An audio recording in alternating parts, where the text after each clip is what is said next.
Hello! Today I'm going to be completing some buyer and seller transactions for merchandising. The problem says, Tom M. Riddle owns and operates Horcrux Depot, a merchandising company. The company uses the perpetual inventory method. The company entered into the following transactions during the month of July. July 1st, purchased merchandise on account from Malfoy Enterprises for $8,000 under the following terms: 210 net 30 FOB shipping point. So first let's discuss the credit terms, which are 210 net 30. This means the buyer can get a 2% discount if they pay within 10 days, otherwise the net or full amount is due within 30 days. The other thing to note is the shipping terms, which are FOB shipping point. FOB stands for free on board and represents when the ownership of the merchandise changes hands. So when the merchandise is shipped, the buyer owns the merchandise and therefore will be paying the shipping charges in this case. Now the only thing we need to know for this first journal entry is that we purchased merchandise on account for $8,000. So therefore we're going to have to debit our merchandise inventory account for $8,000 to increase our inventory. And then we have to credit our accounts payable for Malfoy, and that's also for $8,000. Alright, next on July 1st we paid $500 cash for shipping charges on the goods purchased on July 1st. So that's going to have to be a credit to cash since we're paying $500 cash. So we can put cash credit for $500. And the debit's actually going to be merchandise inventory again, also for $500. Now the reason we debit merchandise inventory here and not delivery expense is due to the cost principle. The cost principle says that we should record assets on our books for the total cost that we paid to get the asset. In this case, the delivery charge is part of the cost of getting the merchandise, so we use the merchandise inventory account for the delivery. Next we have July 2nd, where we sold merchandise on account to Wormtail Associates for $5,000 under the following terms: 110 net 30 FOB destination. The cost of the merchandise sold was $3,800. So first I just want to note here, now we have free on board destination, which means the ownership of the merchandise transfers when the merchandise reaches its destination. And that's just another way of saying the seller is going to be paying for the delivery charges, which we're going to deal with in the next transaction. So one thing you need to remember is every time that you sell merchandise, there's going to be two journal entries. One for the sale, of $5,000 in this case, and another for the cost of goods sold, which is $3,800. So first let's start with the sale, which is for $5,000. And this was on credit terms, so that means we're going to get this money at some future date. So we're going to use accounts receivable.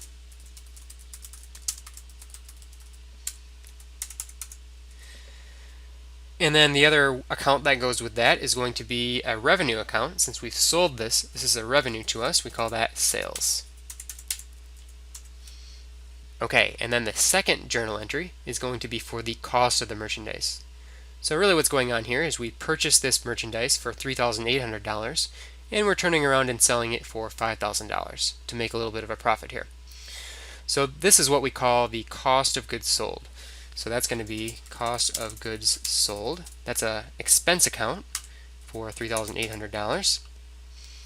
And then of course we need to deplete our merchandise. Since we sold this merchandise, we have to credit merchandise inventory. And that's also for $3,800.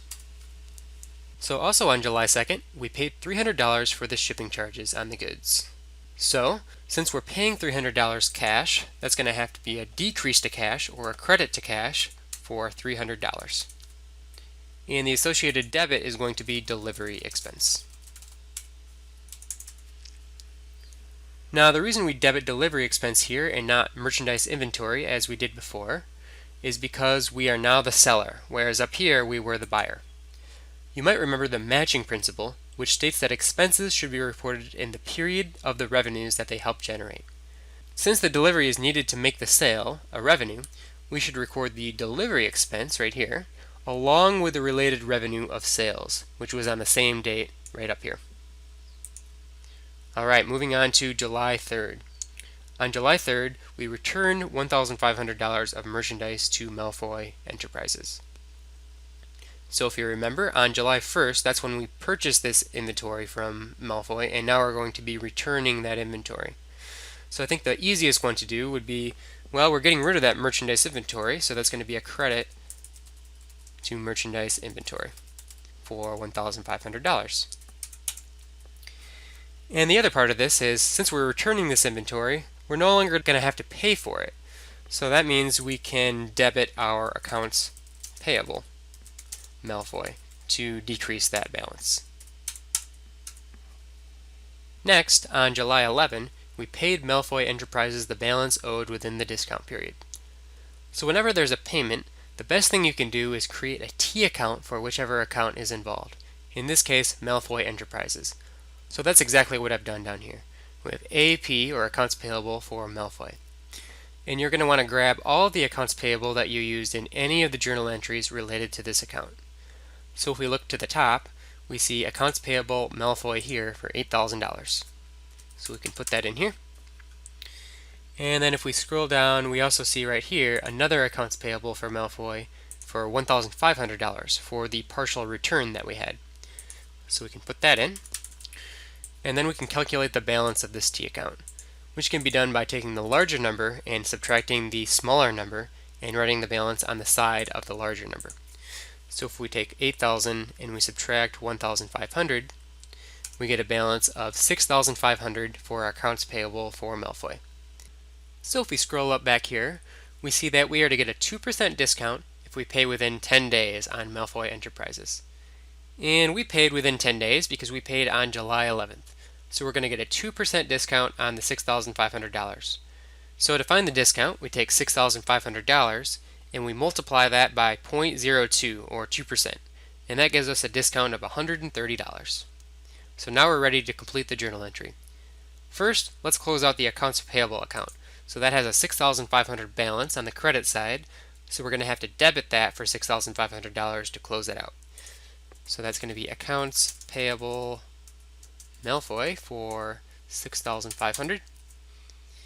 And the next thing you might think about would be the cash.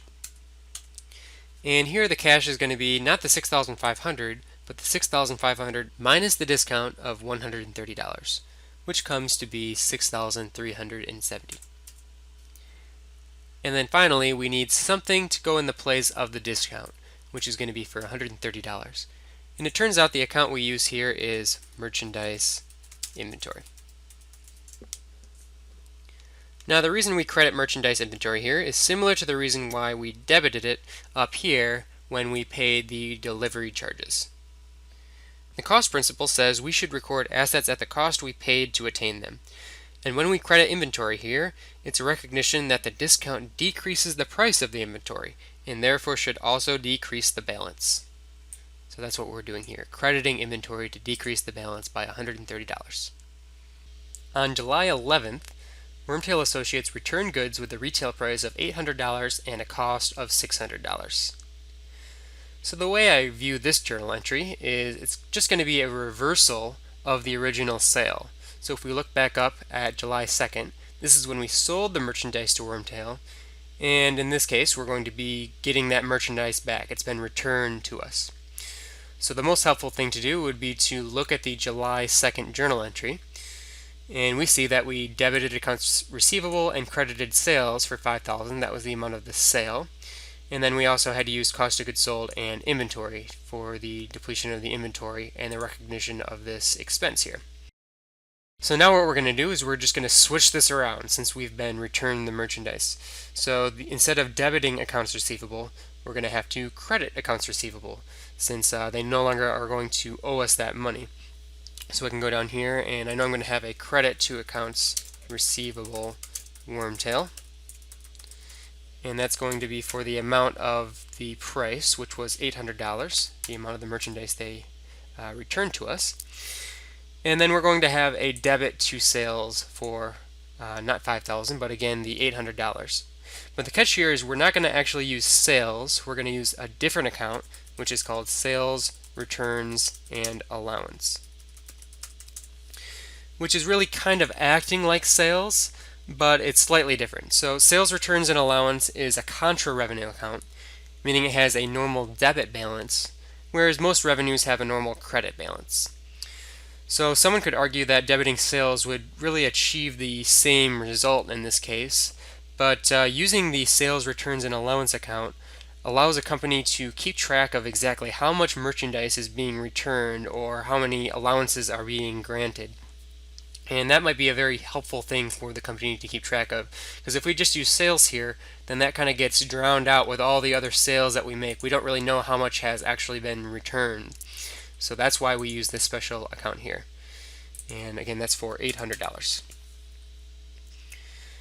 And then finally, we need to reverse this entry here. So instead of cost of goods sold debit, that's going to have to be cost of goods sold credit. So cost of goods sold, and that will be for the cost, which is $600. So we are decreasing that expense since we no longer sold that. We've got it back. And then we also have to reinstate our inventory. So instead of crediting inventory, this is going to be a debit to inventory.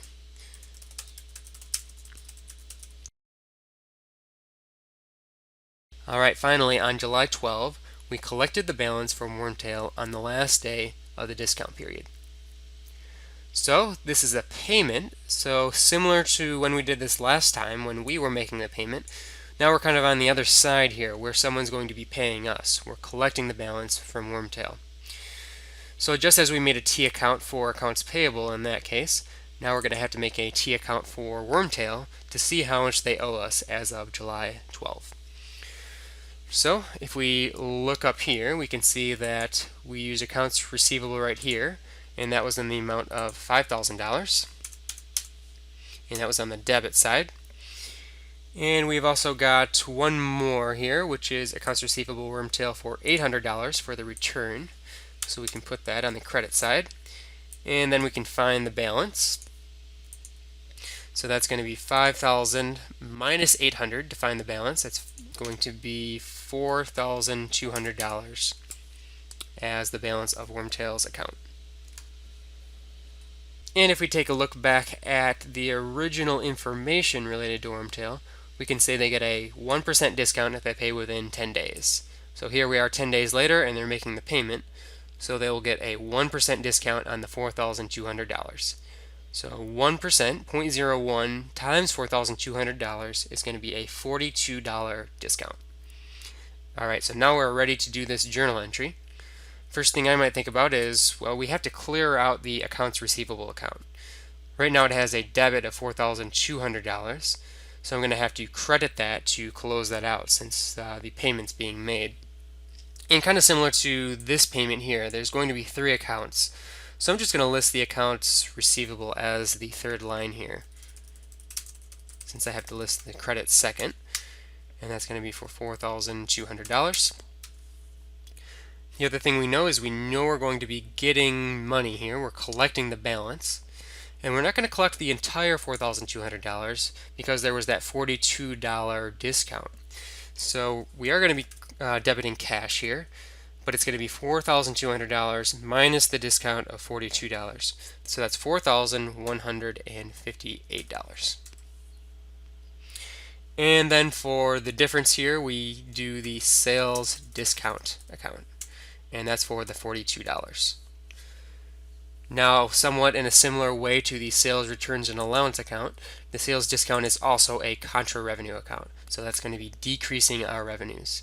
And that just helps us keep track of all the discounts that we've made throughout a particular period. Alright, we are finished with the buyer and seller transactions for merchandising. Now I know there's a lot of different types of transactions here, but as long as you practice, eventually you will be able to remember each transaction and what journal entry goes with it.